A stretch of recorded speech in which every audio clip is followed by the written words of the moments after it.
Akasbani Imphal Ngangbam Nganthoi na pau pazari ahanbada maruoiba pau Manipur Police amasung Bharat Lamigi apunba kangbu amana Imphal East Jilladagi khusu khulai kayamarum phagatle. New Delhi da ngasi pangthokadaba awangba thaki security gi mifamda Griha Mantri Amit Shah sabapati oigani. Sangsad da ngasi One Nation One Election Bill gi matangda Joint Parliamentary Committee na khanagani amasung Raija mari da khusu khulai lalonbaga mari lenana NIA na thiba humbagi thabak chathabada khulai kayamarum phagatle.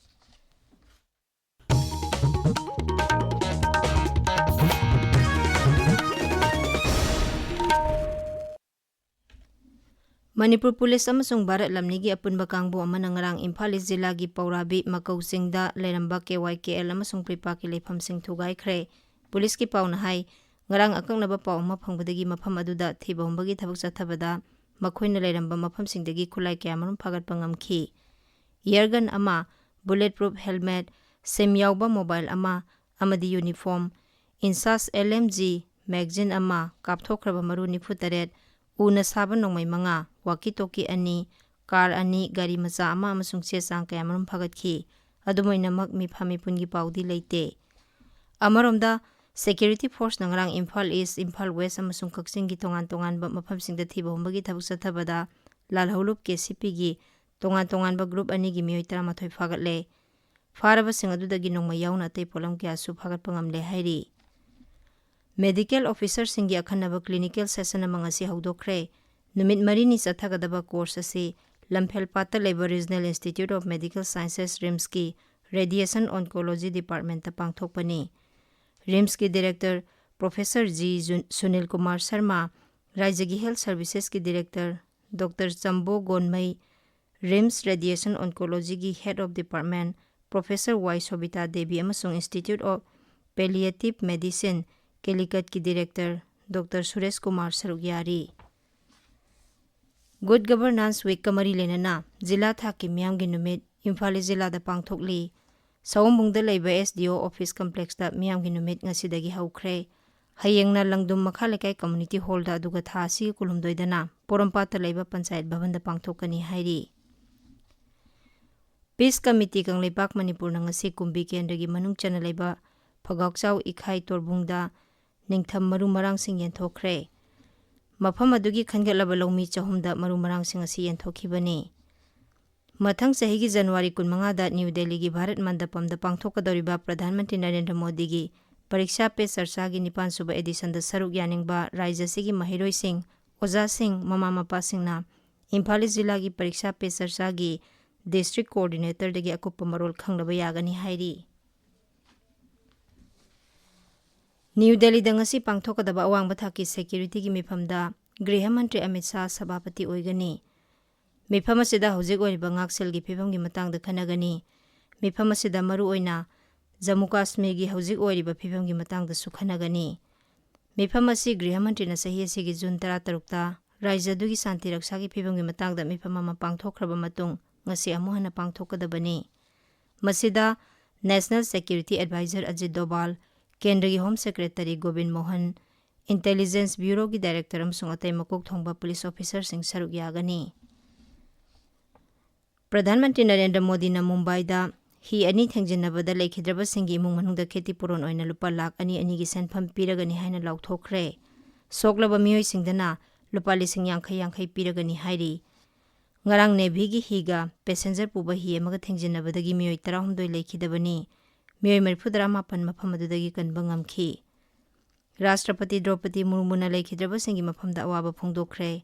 Social media da thagatpa warol da Rashtrapati na thaudok aduda asopa nangkhiba sing thuna phaba oirasanu amadi haujik mi kanbagi thabak chathariba si mai pakpa oirasanu hairi. Tabiriba pawa se Akasbani Imphal dagini.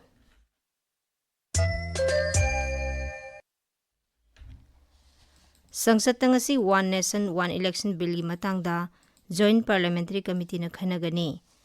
Committee asida Lok Sabha dagi member 12 amasung Rajya Sabha dagi member 10 yauri. BJP, Congress, TMC amasung NCP gi makok thongba lusingbasing member oiri. Puthokadaba bill sing adu Constitution 129 Amendment Bill 2013, Union Territories Laws Amendment Bill 2013 yauri. National Investigation Agency NIA na Raija mari da khusu khulai lalonbaga mari lenana thiba humbagi thabak chathabada khulai kya marum phaгаtle. Bihar da mafam 12, Nagaland da 3, Haryana da ama amasung Jammu Kashmir gi mafam amada thiba humbagi thabak chathabada 315 bore rifle ama, maru 13, kapthokraba maru 3, mobile phone, memory card amadi pen drive na singba phagatki. NIA na hai Nagaland amasung atay awang nungpok raja singdagi ain kaina khusu khulai pusilakpagi case ka mari lenana khongthang asi lokhatpani. Amaromda Mumbai dagi Joint Development Commissioner, Deputy Development Commissioner amasung Assistant Development Commissioner ani punna miyoi 8 senja thumjagi case ka mari lenana CBI na phagatkhre. Miyoi sing asigi mayum sing amadi office dagi case asiga mari lenana se sang amadi gari sing phagatki. Nepal gi mapan tharo mantri Arjura Nadiuba numir humni gi khongchatang asi Bharat ta thunglaragani. Ma ki khongchat manungda New Delhi da pangthokpa Bharat Nepal gi mifamda wangangani. Mifam asi Agro Foundation and Kathmandu University Nepal Center na sinbani. Hayeng pangthokadaba mifam asi na maru oina Bharat ki selthum gi phibam, regional cooperation amadi atopa leibak singa mari phagatnabagi matangda khanagani. Laibasi ki National Security Advisor Ajit Doval amasung China gi mapan tharo mantri Wang Yi ga ngarang Beijing da unaduna laiba ani gi mari gi matangda wafam kya khanakhre.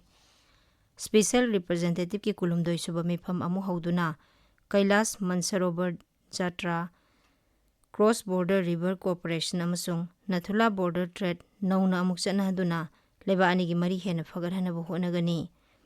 Laiba ani gi ikon konba mifam 2018 da New Delhi da pangthokhibani. Sri Doval tha sigi 13 ta laiba du thungkibani. Kerala da monkeypox na naba miyo emanawna thengnare. Miyo edu raija sigi Kannur jila dagini. Mahak United Arab Emirates dagi Bharat halakibani. Laina asi hanana Wayanad jila da thengnakrabani. Raija gi Haksal Mantri Bina George na hai Haujik raija sida monkeypox na naba miyo ani sure makhoi animak isolation ward ta thamli. Mantri na makhata na hai miyo ani asina chatlamba makhoi ga loinaramba sing athuba matamda khangdoknaba honari. Makhoi ani ga loinaramba sing nasu athuba matamda Haksal Bibak ta khanghalakduna laina asidagi ngakthoknaba honaminasi haina mantri na makhata khi. Jammu Kashmir gi Kulgam jila da security force ka terrorist singa khothoknaba da terrorist manga sire. Mafam aduda terrorist sing leire haiba akangnaba pau phangwadagi security force na thiba humbagi thabak chathabada mafam aduda leramba terrorist na nongmai kapthorkhibani hairi. Security force na suhanduna nongmai kapada terrorist manga adu leikhidabani. Sahi asigi September da Behran gi ngamkhoi lansiloba Tamil Nadu macha ngami kunipan ngarang thadorakre. Makhoi lana ngamkhoi lansinbagi damak ain gi oina tha 3 jail da leifam thokpani adubu Bharat Embassy na haijabadagi tha 3 da tension khibani. Asian Youth and Junior Weightlifting Championship 2023 ngasidagi Doha da horagani. Bharat ki sanaroi kunipan championship asida saruk yagani. Bharat tagi weightlifter 15 na junior division da lamba tawgani. 19 ni youth level da lamba tawnagani. Manipur gi Martina Devi Maibamsu championship asida saruk yagani. Mahak Junior World Championship ta 3 suba mafam da leikhibani. Amaromda Women's T20 International Cricket ki 3 suba amasung aroiba match Mumbai gi DY Patil Stadium da ngasi numidang wairam Bharat ka West Indies ka sanaragani. Aroiba da maroiba pau amu hana Manipur Police amasung Bharat Lanmi gi apunba kangbu amana Imphal jila dagi khusu khulai kya marum phagatle. New Delhi da ngasi pangthokadaba awangba thaki security gi mifamda Griha Mantri Amit Shah sabapati oigani. Sangsad ngasi One Nation One Election Bill gi matangda Joint Parliamentary Committee na khanagani. Amasung Raija mari da khusu khulai lalonbaga mari lenana NIA na thiba humbagi thabak chathabada khulai kya marum phagatle. Pauloi jare.